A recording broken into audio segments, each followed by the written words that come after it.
Now, from the WCCO Live Desk, you're watching CBS News Minnesota. Good morning, I'm Maria Lizignoli, and it's 10:30 live in the WCCO newsroom. I'll be with you each weekday morning at this time with live updates and breaking news.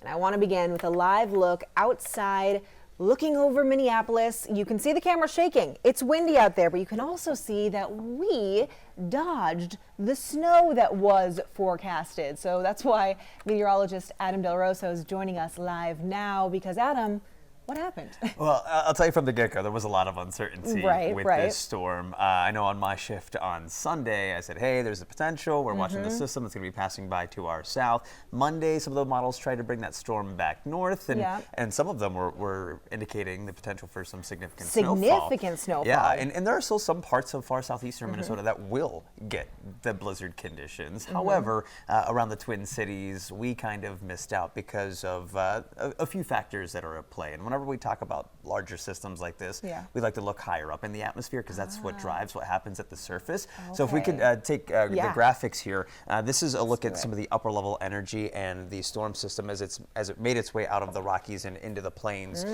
late yesterday into this morning. Now, notice how there's two different clusters of energy, the purple shades there. There's one around that area of low pressure in the Midwest, and then as you look up toward Winnipeg, notice there's some areas of pink up there as well.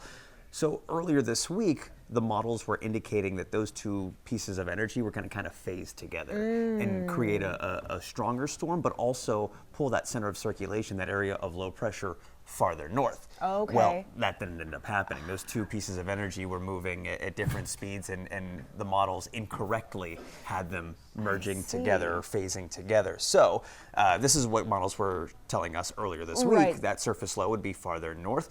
The heavier snowfall would be farther north, but because we didn't have that phasing together, that didn't happen. So that storm system was able to stay farther off to the south. And as we look at the current satellite imagery here, you can see, again, there's still some heavier snow across far southeastern Minnesota, but there's also an area of high pressure. This is the kind of the third factor right over Regina. And since we're on the eastern side of that, we have the northerly winds, which is pulling in the colder, drier air. It's the dry air that's important here, because notice as that snow tries to pivot northward, that northern edge of it hasn't been able to move farther north. So it's kind of going to just stay stuck south of the Twin Cities. And southern Minnesota there.